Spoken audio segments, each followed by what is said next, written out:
8th standard first unit English ரோஸோட Tamil meaning தமிழாக்கம் பார்க்கலாம்.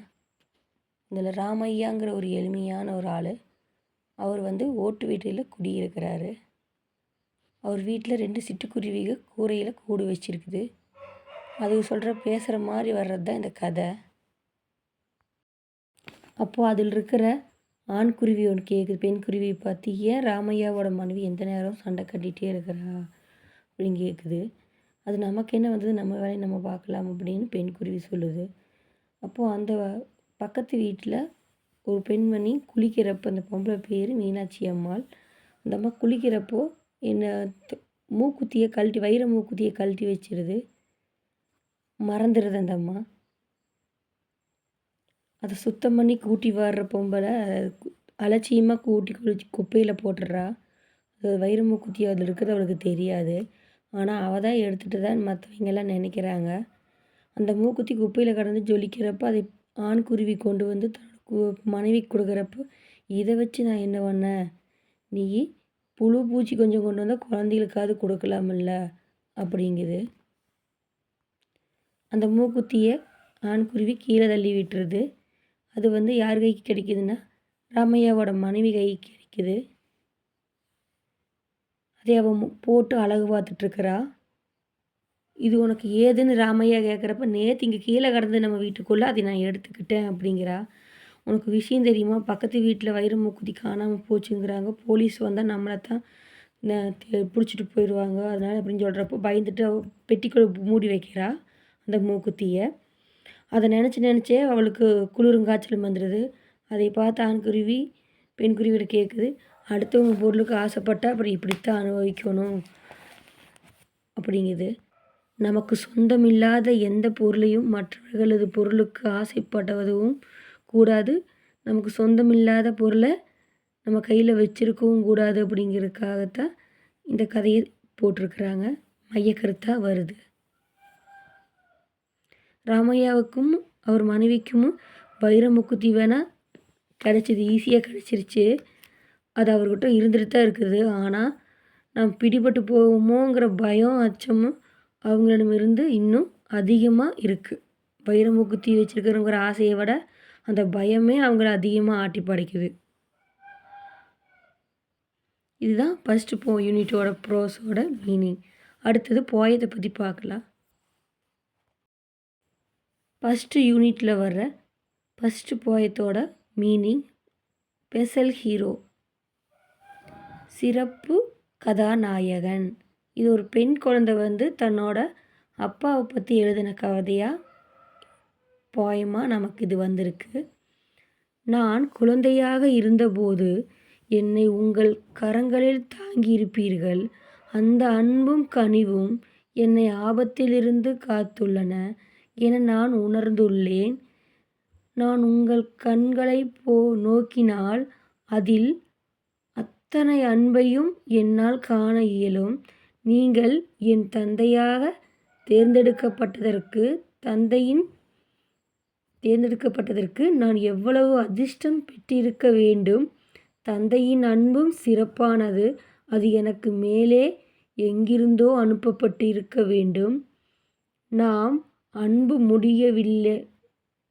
விட்டாலும் நீங்கள் தெரிந்து கொள்வதற்கு நான் வேண்டுவது என்னவென்றால், நீங்கள்தான் என் சிறப்பு கதாநாயகன். இதை நான் உங்களுக்கு கூற விரும்புகிறேன் அப்படின்னு ஆசிரியர் தன் தகப்பனை பற்றி பெருமையாக நினச்சதை ஒரு பாடலாக எழுதியிருக்கிறாங்க.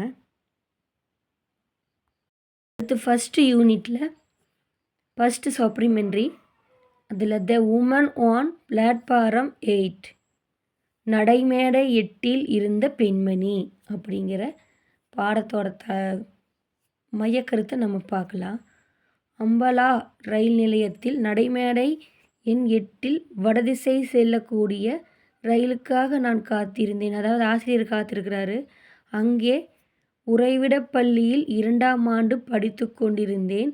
அப்போது எனக்கு வயது 12. இந்த கதை எழுதுகிற ஆசிரியரோட வயது 12. நான் தன்னந்தனியாகவே பேருந்தின் மூலம் அம்பலா நகருக்கு அன்று மாலை நேரத்திலேயே வந்தடைந்தேன். என் ரயிலுக்காக நான் நள்ளிரவு வரை காத்திருக்க வேண்டி வந்தது. பெரும்பாலும் நடைமேடையில் மேலும் கீழுமாய் நடப்பது என் பொழுதுபோக்கு கழிதலும் கூட. நடைமேடையில் இதுபோல கிழக்கையும் மேற்கையும் நடந்துட்டே எப்படா வண்டி வரும்னு பார்த்துட்டு இருந்திருக்கிறாரு. அங்கே ரயில்வே ஸ்டேஷனில் வர்ற தள்ளுவண்டி விற்கிறவங்க, தள்ளுவண்டியிலலாம் பொருட்கள் விற்கிறாங்க இல்லையா, தயிர், எலுமிச்சம்பழம், இனிப்பு, சாப்பாடு, நாளிதழ்கள், வாட்டர் கேன், தண்ணி, இதையெல்லாம் வியாபாரம் பண்ணுறவங்களெல்லாம் வேடிக்கை பார்த்துட்டு நாளையும் பொழுதையும் ஓட்டிகிட்ருக்கிற நேரத்தை கடத்துறாரு. தனியாக, ஏன் தம்பி நீ என்னை தனியாவா இருக்கிற என குரல் பக்கத்தில் கேட்குறப்ப திரும்பி பார்க்குறாரு. அங்கே ஒரு பெண்மணி நின்றுட்டுருக்குறாங்க. வெளிரிய முகம், கரிய நிற கருணை ததும்பும் கண்களுடன் அவர் நின்றிருந்தார். அவரிடம் நகைகள் எதுவும் இல்லை.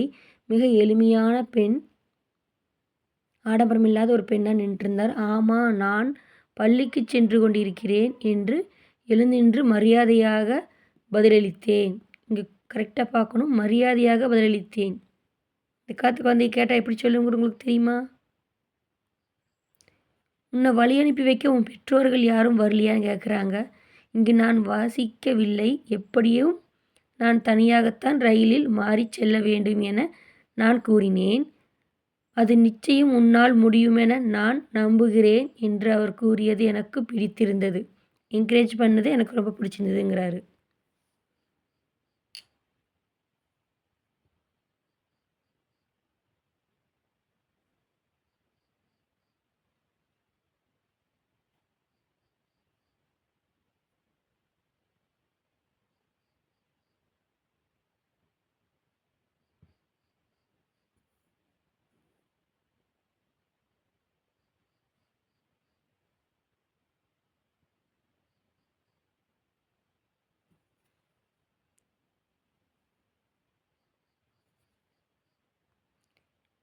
ரயில் நிலையத்துக்கு பக்கத்தில் இருக்கிற டீ கடைக்கு கூட்டிகிட்டு போய் அவங்கள அந்த பையனை சாப்பிட வைக்கிறாங்க. டீ, சமோசா, ஜிலேபியெலாம் வாங்கி கொடுத்து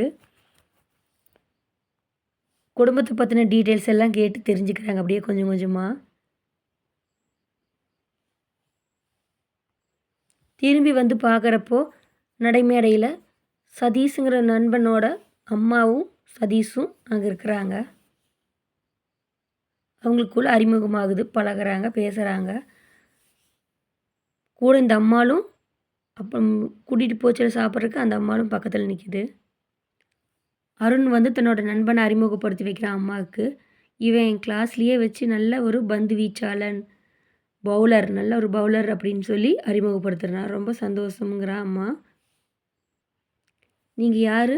அருணோட அம்மா தான், நான் எனக்கு கரெக்டாக சொல்லிட்டேனா அப்படின்னு அந்த அம்மா கேட்குறா. ஆமாம் அப்படின்னு இந்த அம்மா பொய் சொல்கிறாங்க. ஆனால் இவன் அருணோட அம்மா கிடையாது. ரயில்வே ஸ்டேஷனில் பழக்கமான பெண்ணு. எந்தவித கூச்சம் இல்லாமல் ஆமான்னு அருணோட அம்மா தான் அப்படிங்கிறா. அதை பார்த்து அருண், அதாவது ஆசிரியர், ரொம்ப வியப்பாக பார்த்துட்ருக்கிறாரு. சதீஷோட அம்மா என்னங்கிறான்னா, வெளியாளுகிட்ட அதிகமாக பேசாத, உங்கள் அம்மா அப்பா பக்கத்தில் இல்லைன்னா நீ எங்கேயும் அக்கடக்கு எங்கேயும் போகாமல் கரெக்டாக பாதுகாப்பாக போய் வா. உன் தாயார் உன்னுடன் இல்லைன்னா அந்நியர் கூட பேசாத என்று சொல்லி அந்த அம்மா கண்டிக்கிறா.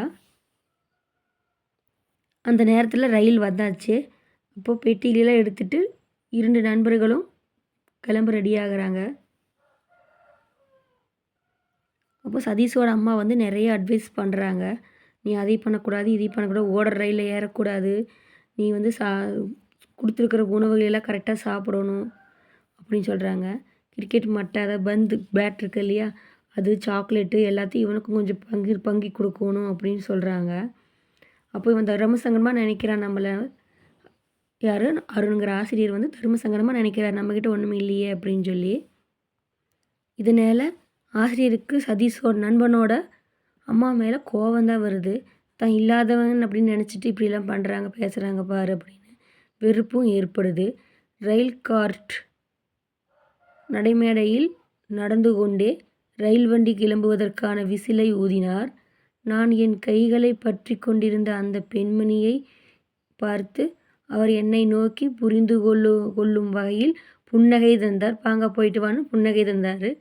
நான் ஜன்னல்களை நோக்கி நகர்ந்து அவர் கன்னத்தில் முத்தமிட்டேன். அம்மாங்கிற ஒரு உரிமையில் ஆசையோடு முத்தம் கொடுத்துட்டு அந்த பெட்டிகளை நகர ஆரம்பிச்சது. ட்ரெயின் கிளம்பி போயாச்சு. அம்மா நான் போயிட்டு வரேன்னு சதீஷ் சொல்கிறான் அவங்க அம்மா கிட்ட. அவங்க அம்மா பாய் சொல்லி கையாட்டுறாங்க. அப்போ இவரும் ஏதோ ஒரு ஞாபகத்தில் அம்மா நான் போயிட்டு வரேன் அப்படின்னு சொல்லி அந்த பெண்மணிக்கிட்ட 8ஆம் நம்பர் பிளாட்பாரத்தில் பார்த்தாங்களே அந்த பெண்மணிக்கிட்ட பாய் சொல்கிறாரு.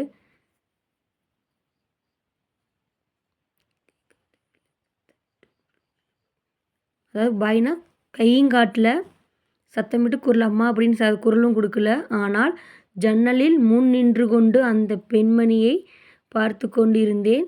சதீஷின் தாயார் அவரிடம் ஏதோ பேசி கொண்டிருந்தார். ஆனால் அந்த பெண்மணி அதை காதில் வாங்கியது போல தெரியவில்லை. அவர் என்னையே பார்த்து கொண்டிருந்தார். ரெயில் என்னை சுமந்து கொண்டு பயணப்பட்டது. அந்த பரபரப்பான நடைமேடையில் வெண்ணிற உடையில் இருந்த அந்த இனிய பெண்மணி அந்த கூட்டத்தில் மறைவது, அதாவது கண்ணுக்கு எட்டுற தூரம் வரைக்கும் ரயிலில் பாய் சொல்லிகிட்டே போவாங்க இல்லையா, அது மாதிரி மறைவதையே நான் பார்த்து கொண்டிருந்தேன். என் மனக்கற்பனையில் அவங்களுக்கு அம்மா நான் போய் வருகிறேன் என்று சொன்னதை ஆசிரியர் கூறுகிறார். இவ்வளோதான் கதை. அடுத்து நம்ம பார்க்க போகிறது செகண்ட் ப்ராசஸ், இங்கிலீஷில் 8th ஸ்டாண்டர்டில். பொழுதுபோக்கு வெற்றிகரமான தொழிலாக மாறியது. தலைப்பு: ஒரு காலத்தில் மணி என்ற சிறுவன் இருந்தான். அவனுடைய கிராமத்திலிருந்து ஒரு பள்ளியில் அவன் படித்து கொண்டிருந்தான். படிப்பது எழுதுவதும் அவனுக்கு கஷ்டமாக இருந்தது. அவனுடைய தாத்தா இதை கவனித்து இரவு உறங்கச் செல்லும் முன் கதைகளை வாசித்து காட்டி அவனுக்கு உதவினார். படிப்படியாக அவனே தனியாக வாசிக்கத் தொடங்கிவிட்டான். பின்பு சொந்தமாக கதை எழுதவும் ஆரம்பித்திருக்கிறான். மணி எழுதிய ஒரு கட்டுரையை நம்ம இப்பொழுது வாசிக்கலாம். நமது பொழுதுபோக்கு ஓய்வு நேரங்களில் நாம் செய்யும் செயல்களை பற்றி நம்ம எப்பவுமே நினச்சி பார்ப்போம் இல்லையா, ஹாபியை. அது மாதிரி ஆசிரியர் நினச்சி பார்த்து சொல்கிற கதையாக தான் இது வருது. கதையில் நடந்த ஒரு உண்மை சம்பவங்களை 2 அணத்தை நமக்கு முன்வைக்கிறார் ஆசிரியர். ஆசிரியரோட பொழுதுபோக்கு என்னென்னா எழுதுறது, கதை எழுதுறது, கட்டுரைகள் இது மாதிரி எழுதுறதெல்லாம் எழுதிட்டு இருந்திருக்கிறாரு. எழுதுவது என்பது தனித்தன்மை வாய்ந்த ஒரு பொழுதுபோக்காகவே என்னுள் ஏற்பட்டு விட்டது. நான் நிறைய விஷயங்களை எழுதும்போது என் கற்பனை மிகவும் சிறகடிக்கிறது. மாயாஜாலங்களையும் மந்திரவாதிகளையும் கொண்ட உலகை நான் கற்பனை செய்கிறேன். அங்கு என்னால் பறக்க முடியும், பறவைகளின் பேச முடியும், ஒலியை கேட்க முடியும். அந்த உலகத்தில் என்னை முழுவதும் மூழ்கடித்து எழுதுதல் எனக்கு உதவுகிறது. சில நேரங்களில் சிறு குழந்தைகளுடன் நான் அமர்ந்து கொண்டு என்னுடைய இந்த கற்பனை கதைகளை அவரிடம் சொல்லி மகிழ்வேன் அப்படின்னு அவர் சொல்கிறாரு. ஆனால் இப்போ அவர் சொல்கிறது நமக்கு சொல்ல போகிற கற்பனை கதை கிடையாது. நிஜ வாழ்க்கையில் நம்ம இந்தியாவில், குறிப்பாக இந்தியாவில் நடந்த ஒரு சம்பவங்களை 2 இடத்தை மையமாக அவர் எழுதியிருக்கிறாரு. அது என்னங்கிறத பார்க்கலாம். First part. அடுத்து நம்ம பார்க்க போகிறது செகண்ட் பார்ட்டு. அஜய் குமார் கார்க் என்பவர் திறமையான இளம் ஓவியர். இந்தியாவில் ஜெய்ப்பூர் நகரில் வாழ்கிறார். அவரது குழந்தை பருவம் நன்றாகவே சென்று கொண்டிருந்த போது 3 வயதில் அவருக்கு ஒரு காயம் உண்டானது. அஜய்க்கு சிகிச்சை அளிக்கப்பட்டது. ஆனால் சிகிச்சைக்கு பிறகு அவருக்கு நிரந்தரமாக காது கேட்காமல் போனது. அவரது பெற்றோர் அவரை பல மருத்துவமனைகளுக்கு கூட்டிச் சென்று அவரது குறைகளை சரி செய்ய முயன்றனர். அவரை குணப்படுத்த முடியவில்லை.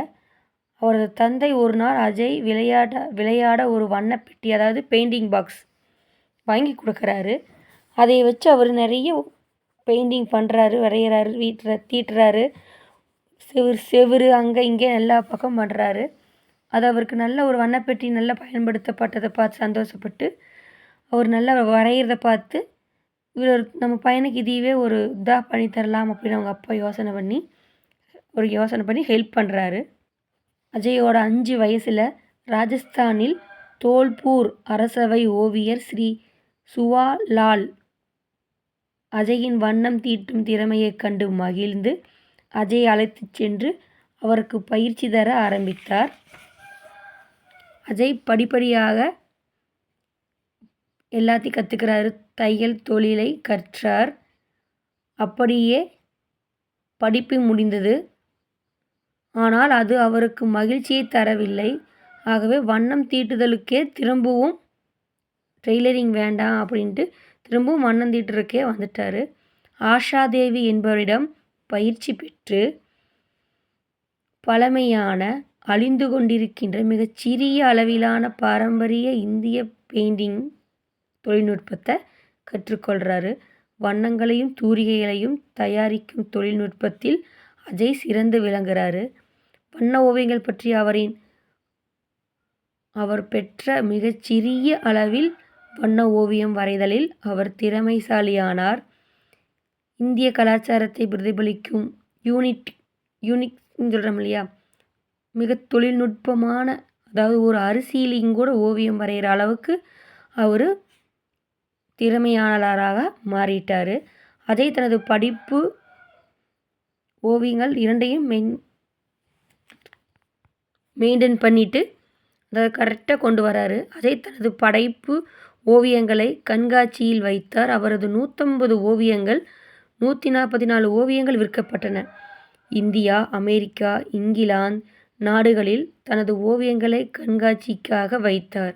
2004 இந்திய குடியரசுத் தலைவர் ஆகிய நம்முடைய ஏபிஜே அப்துல் கலாம் அவர்கிட்ட அஜய் தேசிய சாதனையாளர் விருதை பெற்றார். பெயிண்டிங் தவிர இந்தியாவில் காது கேளாதவர்களுக்கான நல்வாழ்வு தீவிரமாக ஈடுபட்டார். ராஜஸ்தானில் உள்ள காது கேளாதவர் மற்றும் பேச முடியாதவர்கள் சங்கத்தில் நிர்வாக உறுப்பினராகவும் இருந்துட்டுருக்கிறாரு. ஜெய்ப்பூர் காந்தி நகரில் உள்ள ஆதரவற்றோர் இல்லத்தில் உள்ள குழந்தைகளுக்கு இலவசமாக பெயிண்டிங் பண்ணுறது அப்படிங்கிற பயிற்சியை அவர் கொடுத்துட்ருக்கிறாரு.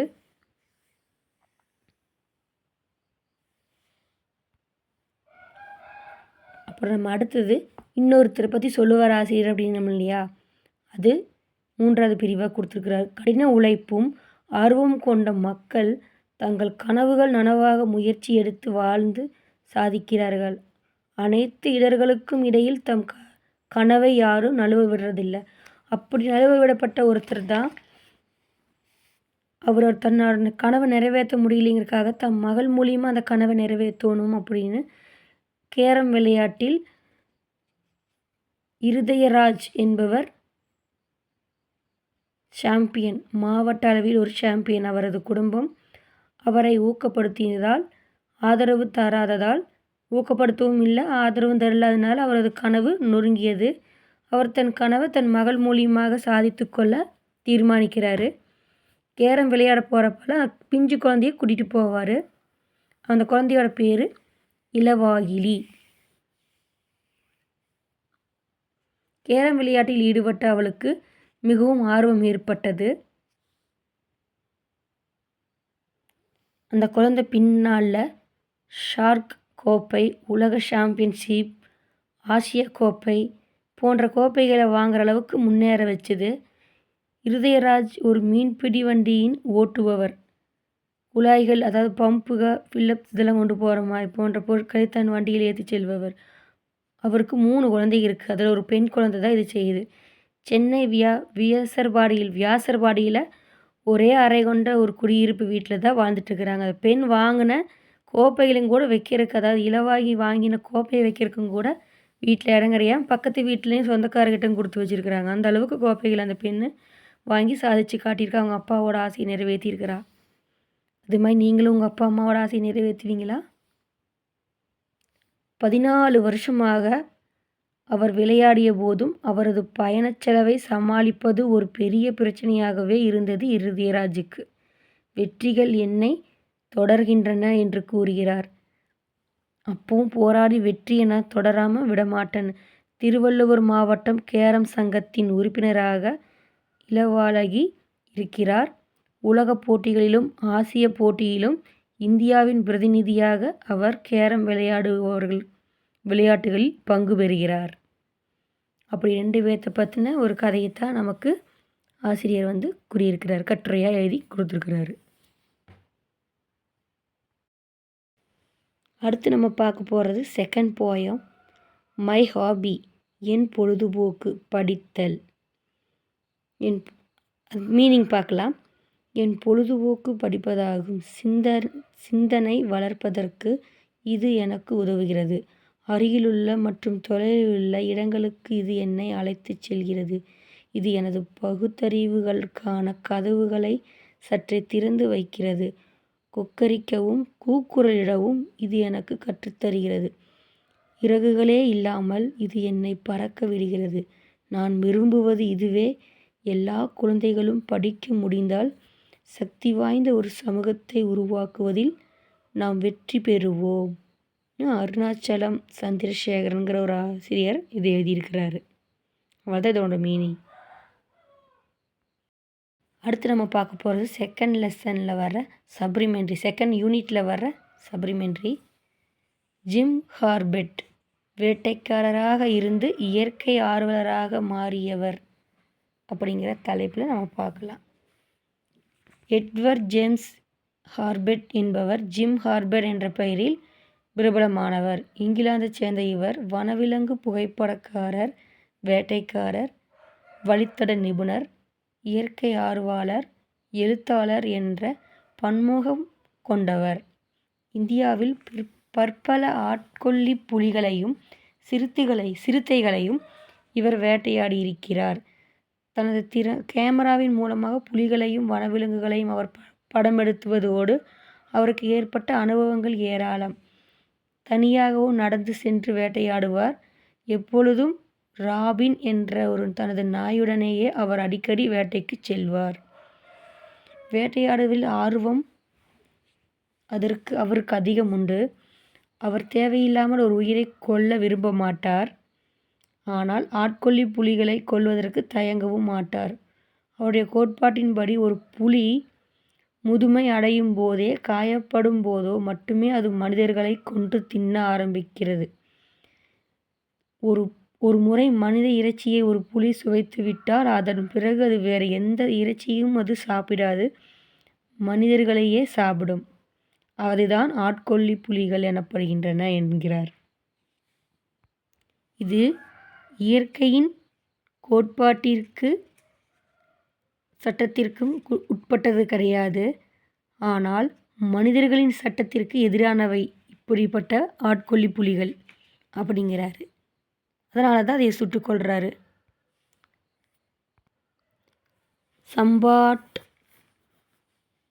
சம்பாவாட் என்ற ஆட்கொல்லி புலியை பற்றித்தான் முதலில் வேட்டையாடினார். அது ஒரு வங்காள பெண் புலி. நேபாளத்திலும் இந்தியாவிலும் குமாவான் பகுதியில் சுமார் 436 பேர் இறப்பதற்கு அது காரணமாக இருந்தது ஒரு புலியாகும். அதிகமான இறப்புக்கள் என்ற பிரிவில் இந்த புலியின் தாக்குதல்கள் கின்னஸ் உலக சாதனை புத்தகத்தில் இடம்பெற்றுள்ளன. 1907ஆம் ஆண்டு ஜிம் கார்பெட் இது சுட்டுக் கொல்லப்பட்டது. இந்த புலியை கொன்னது ஜிம் கார்பெட் தான். அவர் எப்போனா 1907ஆவது ஆண்டு. அப்பொழுது பிரிட்டிஷ்காரர் இந்தியாவை ஆண்ட காலத்தில். இமயமலை பகுதியில் மேற்கு நேபாளத்தில் ரூபால் என்ற கிராமத்தில் இந்த பெண் புலி தான் தாக்குதலை தொடங்கியது. அதனை கொல்ல வேட்டையர்கள் நிறைய பேர் அனுப்பப்பட்டு அப்போ பிடிபடலை.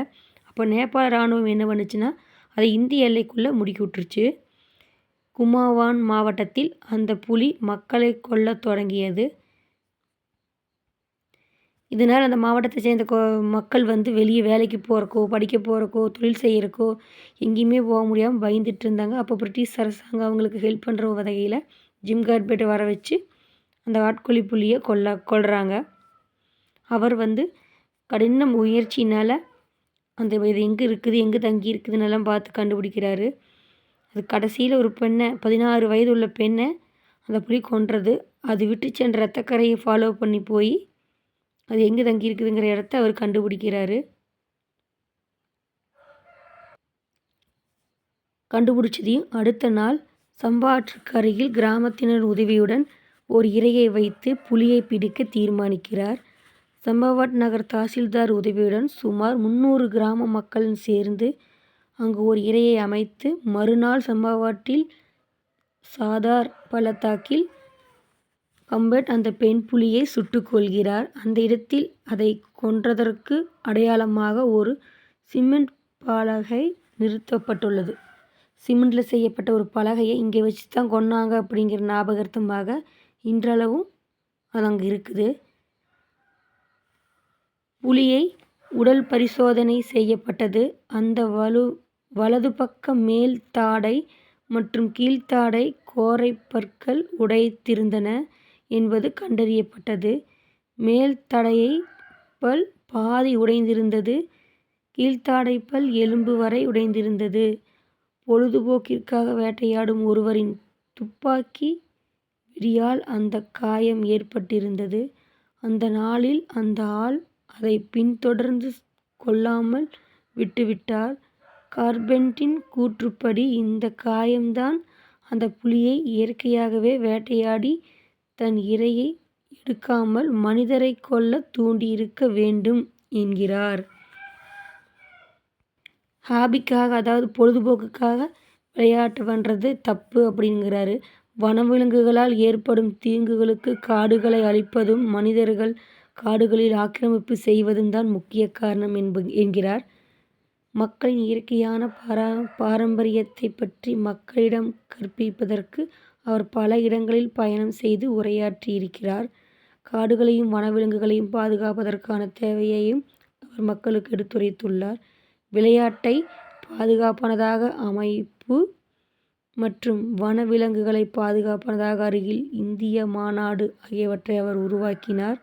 உத்தரகாண்ட் மாநிலத்தில் குமாவான் குன்றுகள் பகுதியில் முதலாக ஒரு தேசிய பூங்காவை அமைப்பதில் முக்கிய பங்காற்றினார். ஆரம்பத்தில் அது லாட் மால்கி இன் பெயரில் ஹைதர் ஹைலி தேசிய பூங்கா என்ற பெயர்பட்டது. ஜிம் கார்பெட் 1955 ஏப்ரல் 19 காலமானார். 1957 அது ஜிம் கார்பெட் தேசிய பூங்கா என பெயர் மாற்றம் செய்யப்பட்டது. எதற்காக என்றால் 1930 இந்த பாதுகாக்கப்பட்ட பகுதியை அமைக்க அவர் செய்த அர்ப்பணிப்பின் காரணமாக, அந்த புலியை கொன்றார் இல்லையா, சம்பாவாட்டுங்கிற புலியை, அந்த ஞாபகார்த்தமாக அதைய அவர் பேரை வைத்ததாக கூறப்படுகிறது. அவ்வளோதான் கதை. அடுத்து நம்ம பார்க்க போகிறது தேர்டு போர்ட்ரோஸ். சர் ஐசக் நியூட்டன் அறிவு நுட்பமுடைய விஞ்ஞானி அப்படிங்கிற இந்த ப்ரோஸ் தான். அதோட மீனிங் பார்க்கலாம். 1642 கிறிஸ்மஸ் தினத்தன்று இங்கிலாந்தில் உள்ள உல்ஸ்தோர்ப் என்னும் சிறு கிராமத்தில் ஐசக் நியூட்டன் பிறந்தார். அப்பொழுது அவர் தாய்க்கு தெரியாது தன் கையில் இருக்கும் குழந்தைதான் பல விஷயங்களை உலகிற்கு விளக்கப் போகிறது என்று. ஐசக்கின் தந்தை இறந்தவுடன் அவருடைய அன்னை குருமாரை, அதாவது மதகுரு ஒருத்தர் மணந்து கொண்டுட்டாங்க. அதனால் அவருக்கு தன்னோட குழந்தை ஐசக் நியூட்டனை பாட்டிக்கிட்ட விட்டு சென்றுட்டாங்க. அவர் பாட்டி நன்றாக கனிவுடன் வளர்த்தார். பள்ளிக்கு அனுப்பி வைத்தார். இயந்திரம் சம்பந்தமான தொழில்களில் இளம் வயதிலேயே அபார புத்தியை கூர்மையுடன் ஐசக் விளங்கினார். அவர் எப்பொழுதும் தன்னிடம் சிறிய உபகரணங்களை தாமே தயாரிக்கும் பல அளவுகளுடனான ரம்பங்களையும் வைத்திருந்தார். அக்கம் பக்கத்தவர் அவருக்கு ஐசக் பொருட்கள் தயாரிக்கும் திறமையைக் கண்டு அவரை மதித்தனர். அவருடைய வயதான பாட்டி அவரை பற்றி பேசுவதில் சலிப்பு கொள்வதே இல்லை. பெருமை பேசிகிட்டே இருப்பாங்க, அந்த அளவுக்கு பாட்டி சந்தோஷமா. அவன் ஒரு சிறந்த உழைப்பாளியாக இப்பொழுது இருக்கின்றான். ஆனால் இந்த உலகில் நன்றாக செயல்பட்டு இறக்கும் முன் ஒரு பணக்காரன் ஆவான் என்று அவர் கூறினார். ஐசக் நியூட்டனோட பாட்டி இப்போ ஒரு சாதாரணமான இருக்கிறான், அவன் சாகறக்குள்ளே ஒரு மிகப்பெரிய பணக்காரன் ஆவான் அப்படின்னு சொல்லிட்டு பேசிகிட்டு இருந்திருக்கிறாங்க. ஐசக் இயந்திரவியல் திறமையாளராகவும் கணிதத்தில் ஆர்வமுள்ளவராகவும் விளங்குவதில் அவருடைய நண்பர்கள் ஐசக்கின் பாட்டியிடம் அவரை ஏதாவது ஒரு கடிகாரத்தை தயாரிப்பாளரிடம் பயிற்சி அளிக்கவும் சேர்த்துவிடும்படி அந்த தொழில் அவருக்கு கை கொடுக்கும் என்று கூறினார்கள். ஃப்ரெண்ட்ஸுக, இவருக்கு ஏதாவது தொழில் கற்றுக்கணும்னா கடிகாரம் தயாரிக்கிற கம்பெனிக்கு ஏதாவது கூட்ட அனுப்பிவிடுங்க அப்படின்னு சொல்லி அவங்க பாட்டிக்கிட்ட சொல்கிறாங்க. என்ன பாட்டி தானே படிக்க வச்சுட்ருக்காங்க அவங்கள. காலப்போக்கில் ஐசக் நியூட்டன் ஒவ்வொரு மணி நேரத்திற்கும் நடனமாடும் உருவ பொம்மைகள், கடிகாரத்தின் பெண்டுலல் ஆடும்போது அலைகளின் மீது கப்பல் மேலும் கீழும் வரும்போது வரும் போன்ற அமைப்பு கடிகாரங்கள், நீர் சொட்டுவதன் மூலம் இயங்கும் கடிகாரத்தை உருவாக்கினார். இது அனைவரையும் வியப்பில் ஆழ்த்தியது. ஒரு சிலர் என்ன கடிகாரம் இது, குவளை தண்ணீர் இயங்குகிறது எனவும் கூறினர். தண்ணீரில் இயங்கும் கடிகாரம் தவிர ஒரு சூரிய முகப்பு கடிகாரத்தையும் ஐசக் உருவாக்கினார். அவருடைய பாட்டி ஐசக் கண்டுபிடித்த நீர் கடிகாரத்தின் நிழலைக் கொண்டும் சூரிய கடிகாரத்தின் முகப்பில் விழும் சூரிய ஒளியைக் கொண்டும் நேரத்தை அறிந்து கொண்டார். அந்த சூரிய முகப்பு கடிகாரம் இன்னும் ஐசக் வசித்த வீட்டின் மூலையில் உள்ளது. ஐசக்கின் விளையாட்டுத் தோழர்கள் இந்த புதிய காற்றாலையைக் கண்டு மகிழ்ச்சி அடைந்தனர்.